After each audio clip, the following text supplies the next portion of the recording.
बिस्मिल्लाहिर्रहमानिर्रहीम। अस्सलाम वालेकुम नाज़रीन, मैं हूँ आसमा शिराजी। प्रोग्राम है फैसला आपका। नाज़रीन, एक तो बड़ी ख़बर है जो कि वाशिंगटन से आई है और ये हिला देने वाली ख़बर है इंडिया के लिए।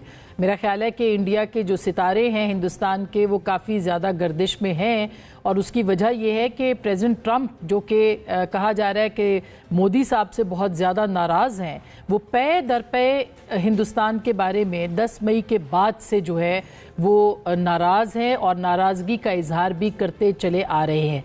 10 मई का हवाला मैं क्यों दे रही हूँ, अभी माइकल कुगलमैन जो कि एक बड़े नामवर तज्जिया निगार हैं अमेरिका से, उनका मैं ट्वीट देख रही थी और उन्होंने इसके अंदर कहा है कि जब से भारत ने, ख़ास करके वज़ीर आज़म नरेंद्र मोदी ने इनकार किया है अमेरिका की तरफ से जो शमूलियत थी या उनकी मुदाखलत के बाद जो जंग रुकी थी और उनको क्रेडिट नहीं दिया, उसके ऊपर वो नाराज़ नज़र आते हैं। आज 25% मज़ीद टैरिफ हिंदुस्तान पे आयद कर दिया गया है। इससे पहले 25% आयद किया गया था। इल्ज़ाम लगा रहे हैं कि रूस को से तेल जो है वो हिंदुस्तान ले रहा है बिलवास्ता और बराह रास्त, और अमेरिका जो कि उनका बहुत बड़ा ट्रेड पार्टनर है वो उसको बिल्कुल इग्नोर कर रहे हैं इस मामले में, उनकी बात नहीं सुन रहे हैं। अब 50% टैरिफ अगर किसी मुल्क के ऊपर आयद हो गया है तो वो इस वक्त दुनिया में सिर्फ अभी तक जो है वो भारत ही है, और भारत बहुत बड़ी मंडी है अमेरिका के लिए जो कि एक्सपोर्ट करता है। तो उनके ऊपर क्या होगा? राहुल गांधी ऑलरेडी बहुत ज़्यादा, उनके जो ट्वीट्स हैं वो आ रहे हैं, तनकीद कर रहे हैं। वो ये कह रहे हैं कि वो अपने जो बिज़नेस पार्टनर्स हैं उनकी तरफ, रूस के साथ जो उनकी डील है उसके हवाले से प्रेसिडेंट ट्रंप भी बता सकते हैं, और बहुत कुछ जो है वो तफसीली तौर पर हिंदुस्तान में इस वक्त जो है वो मोदी के ऊपर बात हो रही है और उनकी जो पॉलिसीज़ हैं उनके ऊपर भी, उनको भी टारगेट किया जा रहा है। इसके ऊपर भी बात करेंगे। और साथ ही साथ आज DGISPR ने उनकी तरफ से बयान आया, और ये द इकोनॉमिस्ट जो कि बरतानवी जरीदा है उसमें जो आर्मी चीफ के हवाले से एक डिटेल आर्टिकल आया था, उसके बाद उसमें उन्होंने एक तो इस बात की तरदीद की कि फील्ड मार्शल जो है वो सदर बनना चाहते हैं।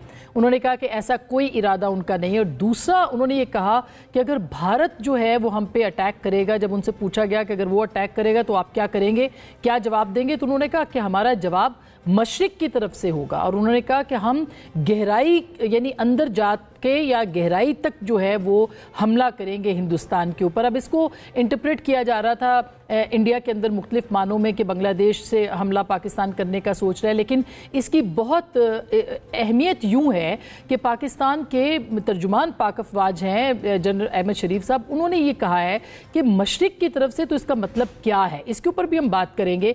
और साथ ही साथ अगर आप देखें कि इस वक्त हिंदुस्तान के अंदर ड्रोन टेक्नोलॉजी के ऊपर काम शुरू हो गया। आज ही मैं देख रही थी इंडियन एक्सप्रेस ने छापा है इसको कि किस तरह से जो इंडियन वॉरफेयर है उसके अंदर ड्रोन्स को कितनी अहमियत दी जा रही है, और उसके लिए स्पेशल बजट भी रखा गया है। और इसके अलावा ये भी कहा जा रहा है कि ये मंसूबे जो हैं वो जदीद टेक्नोलॉजी के ज़रिए से जो इसका जो ड्रोन्स नेटवर्क वॉरफेयर है उसके हवाले से काम करेंगे। और इसको एक तरह से यूं भी देखा जा रहा है कि एक एडवेंचर जो है वो हिंदुस्तान पाकिस्तान के खिलाफ कर सकता है किसी नए हमले की सूरत में। ये याद रहे कि UN ने कुछ दिन पहले एक रिपोर्ट शाया की थी जो हमने अपने प्रोग्राम में आपके साथ शेयर की थी। उसमें उन्होंने वाज़ेह लफ्ज़ों में कहा था कि ये दहशतगर्दी का ख़तरा बढ़ रहा है इस रीजन के अंदर, और जंग का ख़तरा भी उसके साथ साथ बढ़ रहा है। और पाकिस्तान के मौक़िफ़ को तस्लीम किया गया था उस रिपोर्ट के अंदर कि BLA और TTP का क्या ताल्लुक है और TTP और TTA का क्या ताल्लुक है। सो उसमें भी भारत का जो मामला है उसके ऊपर भी बहुत अहम है बात करना। इस पर हम बात करेंगे आज के इस प्रोग्राम में। और साथ ही साथ सियासी मौजू है कि तहरीक-ए-इंसाफ ने कल एक कॉल दी थी, वो कॉल जो है वो कितनी कामयाब हुई है, कितनी नाकाम हुई है, लोग निकालने में क्यों पाकिस्तान तहरीक-ए-इंसाफ नाकाम रही है, अपोजिशन को इत्तेहाद क्यों नहीं बना पा रही है। और इसके साथ साथ ये कि अब नई बात है, नई कॉल आई है 14 अगस्त के हवाले से, तो 14 अगस्त ही क्यों, इसके ऊपर भी हम बात करेंगे आज के इस प्रोग्राम में। साथ ही साथ जो इस वक्त पाकिस्तान की सूरत हाल है, नाअहल जो हो रहे हैं अरकान कौमी असम्बली, उसमें अपोजिशन लीडर को आज रिलीफ मिला है, उनके खिलाफ मजीद कार्रवाई रोक दी गई है पेशावर हाई कोर्ट से। क्या मामला है, इन सारे मौज़ूआत पे बात करेंगे।